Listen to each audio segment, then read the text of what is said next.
Hey guys, what is up? It is me, Pagey, here once again with another video on Stargirl Season 3, and this is going to be my trailer breakdown for episode 9 for this season, otherwise entitled The Monsters. But of course, before we get into anything else, let's actually watch the trailer. I want to tell Cameron everything. About the JSA, about his father, about me being Stargirl. I warned you! Rick, stop!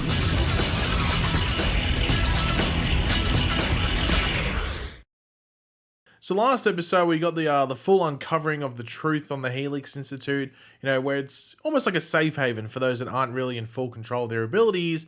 But while all that's going on, Pat and the Shade are stuck in the Shadowlands. We're going to need to fix the whole Todd and Jenny connection and sort of help, heal the Shadowlands and heal the Green Lantern ring and all that stuff. That's done, and Pat and the Shade get out after some traumatic flashback experiences that might carry on, at least with Pat, into future episodes. But one of the big reveals, if not the biggest reveal in this episode, is that Mr. Bones is not behind the cameras and the surveillance cameras or footage that we've been seeing since the beginning of the season. It's not him, it's someone else.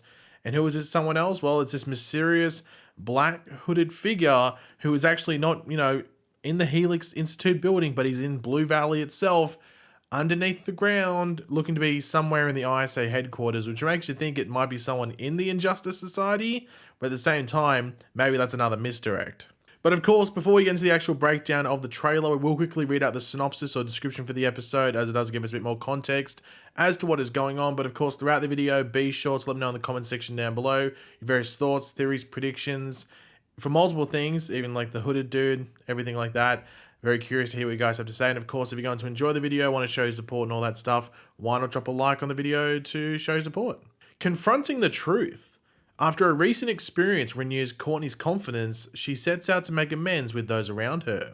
Jakeem puts his foot down after Mike shares his latest plan. Finally, Beth makes a major discovery that leads to a terrifying battle no one saw coming.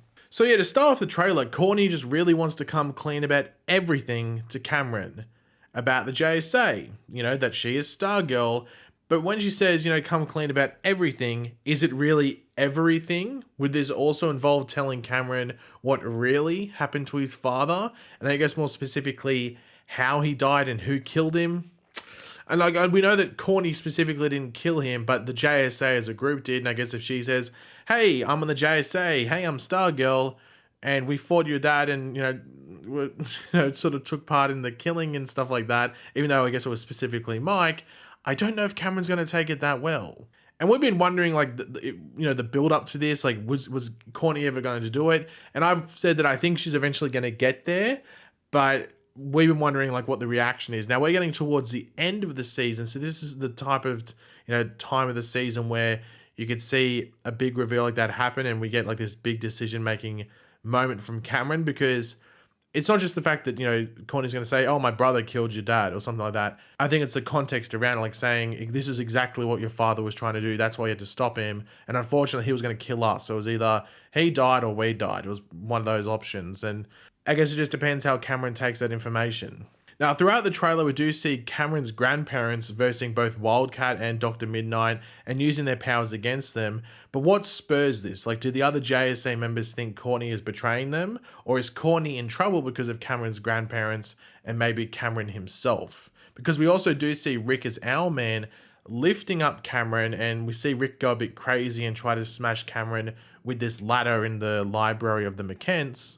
With Courtney also potentially in the firing line. You can see her crouching down here and Cameron's above, and he's using an ice shield, I guess, to protect them from the ladder that Rick's about to hit, I guess, aiming at, Cameron with. But does something come out that causes the other JSA members to react in this way? Maybe Courtney, does plan to reveal everything, including the situations around Cameron's father's death, and maybe there are mixed signals which prompt the other JSA members to attack this area to defend her as well as rescue Courtney. But here's the big thing, and the synopsis sort of does suggest it. Possibly it's something that Beth picks up on her goggles, because the synopsis does say that Beth makes a major discovery that leads to a terrifying battle no one saw coming. So maybe she gets some emails, some text messages, security footage of her own. Those security cameras are still a thing. They're trying to take them out and destroy them, but there's still probably some ones within the McKen household as well that Beth's able to maybe tap into herself. So maybe she sees a conversation with Cameron's grandparents that goes down, and maybe it's about taking out Courtney, and that's why they have to go there and rescue her. So that could be the major discovery that happens that leads them to attacking the McKen household in order to try and save Courtney, and then leads to this big battle. On first viewing of the trailer, because I wasn't really listening to it after the episode aired, I thought it was something like JSA Civil War type of thing until I realized it was actually in Cameron's house when I actually properly watched it.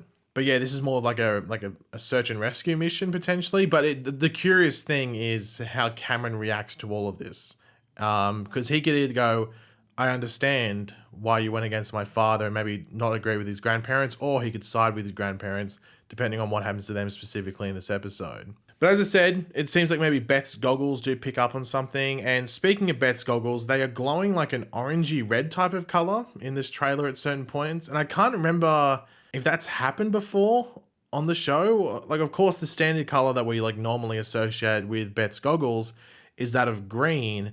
So maybe this is some sort of like mode that maybe assists in fighting or something like that. Or maybe it's like an X-ray thing. I don't know. I'm not suggesting it gives Beth the power to fight it if it is some some fighting type like tech or something like that. But maybe it's like strategy wise, like, oh, lean to the left, lean to the right. I don't know. But yeah, I can't remember it being this color before, but maybe it has, and I'm just talking nonsense at this point. I guess we'll wait and find out, I guess.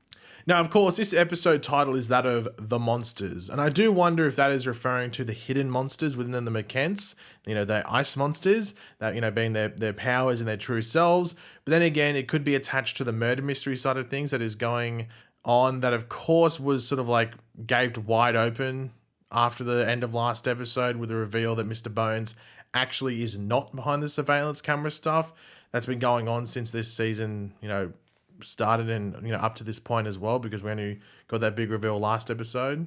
But this obviously just leans into this mystery hooded figure who is actually in the ISA headquarters and watching the surveillance. It makes sense that they would be based in Blue Valley and doing it there rather than elsewhere like Mr. Bones was, or potentially how he thought he would have been at the Helix Institute. But here's the thing, who the hell is it? Now, in my review yesterday, I presented that, and it wasn't any sort of serious theory. It was just my first reactions, who's the first thing I can think of. And my first thought was Owlman, but the Rex Tyler version, Rick's dad, just because he's wearing a black hood. That's what Owlman wears in the comics. I know both versions wear a yellow hood, but I just went, if you're going super comic accurate, it's black. And he punched a thing of Rick, seemed to have extra strength, was making these weird groaning grunt noises. I know I just jumped to Owlman, but one good theory that people have had, which I don't think I've mentioned yet in the video, but I think now we have a new person who is behind this surveillance stuff and potentially the murder as well. A lot of people have said a revived version of either Brainwave Senior or Brainwave Junior. That's a good option. And also that was brought up again, the whole Brainwave side of things, because Brainwave Junior is Sylvester Pemberton's nephew. Now, the issue with bringing Henry King Jr. back into the show and making him a villain and some person who's going around murdering people is that he died a hero. So I don't know if that'd be the best way to go about it. It'd be smarter if it was Brainwave Senior. And he was just stabbed. He was just stabbed by Wildcat. So there is a potential that maybe through someone like Dragon King's medicine, if someone picked him up, that he could have been brought back to life. The base is in the ISA HQ with all these, cameras and TV screens and stuff like that. So maybe that's where he was recovering. It could easily be him, and he's someone that could rip open stuff with his mind as well as lift Sylvester with his mind if he wanted to and drop him back down and try and kill him. It's very possible it could be Brainwave Senior. Other people have also said Icicle, Icicle Senior, not Icicle Junior, but Icicle Senior, but regenerated. And maybe he regenerates himself, and that's maybe why he wears the hood, because he's still healing. But I don't know power-wise if he could do all that stuff. You know what I mean? I don't know if he could do that. But maybe it's a couple of people teaming up. I'm not too sure. And I think episode 10 is called The Murderer. So I'm assuming that we find out who is this hooded figure in that episode. And then the final 3 episodes are trying to, is the JSA and Stargirl trying to take him down. But yeah, I'm very intrigued to see who's behind. Oh, we all love a mystery identity. And a hood is a new one. Usually it's a mask. So I can't wait to see what plays out here. But to finish off the video, we do have some promo images to go over. I think there's 10 of them or 9 or something. But the first one here is Larry or Crusher, whichever way you want to put it. And I think he's talking to Pat. It appears to be in the workshop. I'm not too sure what it's specifically about. Yeah, not too sure specifically what it's about, but they're having a chat. Next is Mike and Jakeem. Obviously, Mike and Jakeem at breakfast. Of course, there's that stuff in the synopsis where Jakeem puts his foot down after Mike shares his latest plan. And I think this might be what we see in the bathroom here, because Mike has like I guess it's a wish that might be written down. Now, I've been saying that I think Jakeem needs to take some I think he needs to take a stand almost, because I feel like Mike still feels like he's the owner of the pen. He's just using Jakeem to say the wish. You know, I think Mike still wishes he had the pen, but it's Jakeem's now. I think Jakeem has to take ownership of it. So I would like to see that happen in these later portions of this season, where it's like, well, Mike, it's my pen. You know, I control it. So I think he might be getting frustrated about all the silly stuff that Mike wants to do. So I think it's right for him, you know, to stamp his foot down. The next two are Barbara going to the gym with Paula. I'm not too sure specifically what this is about. I think the gym already reopened, so I don't think this is any sort of special thing. Maybe Barbara just wants to get her sweat on. And then the final images here, well, there's 3 images here, and this is obviously when Courtney tells the group that she's planning on telling Cameron everything. And then the next ones that follow are just Yolanda, Rick, and Beth, and this seems to be them wondering if this is a good idea and worrying about it. And this might be where Beth is like, look, I'll keep an eye on it. I think I'll be able to tap in to the security footage of the house and be able to keep an eye on things. And this might be where Beth makes that discovery, because maybe she's tapped in a bit too early, or she just notices that she can tap into another room, and that's where she maybe sees Cameron's grandparents plotting to do something bad, and that's where they kick into action and stuff like that.